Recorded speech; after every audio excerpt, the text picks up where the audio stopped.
bringing out a certain kind of braveness from you. Like, I know of a child who, do I start with that one? Yes. I know of a child who was being taught how to ride the bicycle by the dad.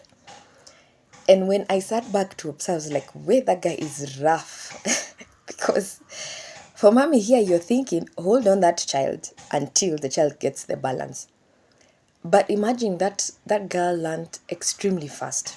And personally for me, I took forever. My dad didn't teach me how to ride the bike. No male figure taught me how to ride the bike. But I learned the hard way. I learned with guys who already knew. And I think I took a day or two, but with proper falling. And what I noticed and what I saw, and it's not only with this girl who was being taught, but I've seen it multiple times, is that anytime your child has someone cheering them on, yay, without the fear of mommy screaming, there's a braveness that naturally comes out. And it's not every woman who has that kafia, and it's not every man who has let me call it the macho-ness to bring out from the child. But naturally, as women, we nurture, we take care, we play safe play, we ensure there's no rough, there's no fighting, there's no getting hurt. The dad will let you do WWE with the siblings or with somebody else without making you feel like if you get hurt or if you break an arm, it's the end of you. The dad is one who's going to let you fall and learn, but still hold you and tell you it's okay. Tomorrow you've fallen today. Come on, that's kawa. That's kawa. Let's stand up. Let's raise and continue moving. And like when mom comes to the rescue, all right? Sorry, comes to the rescue. So in our day today, we have our roles are mixed up.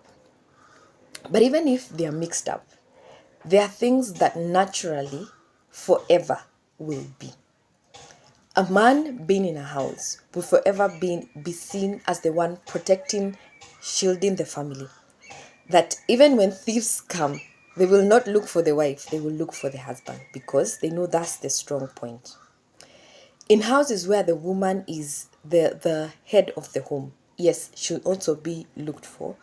But then even as women, we look for that covering, that protection, that shield from the man. Like, this is not lying. Let us not lie to each other. It is natural for us to want that person who's going to take care of you, that person who's going to shield you, that person who's going to protect you, that person who's going to cheer you on, even if you have other women around you.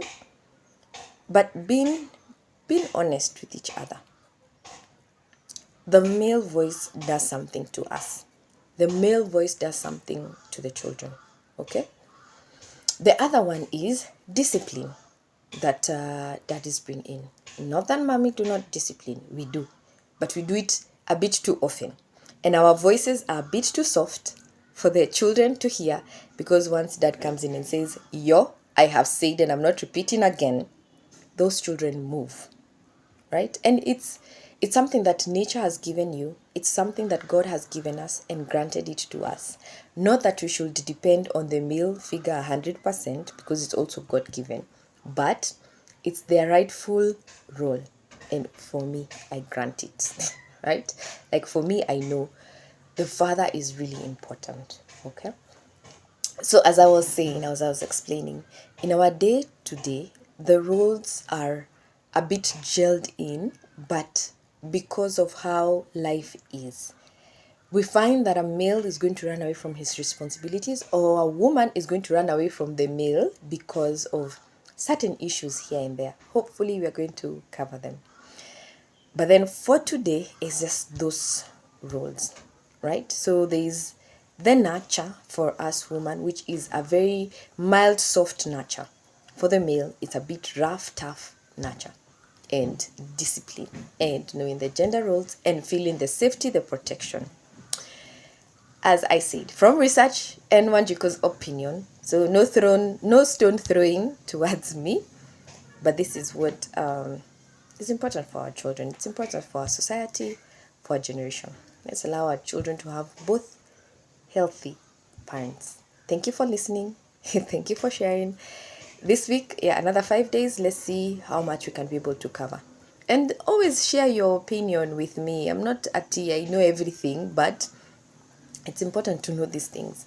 And just in case you've been raised without either of, and you feel like it's affecting you in one way or another, and especially when it comes to rules, kindly seek therapy. Someone who understands these things, right? And there are many, but also ensure that it's someone who's qualified, someone who's professional, because also we have people who can take advantage of you, and especially with such sensitive matter.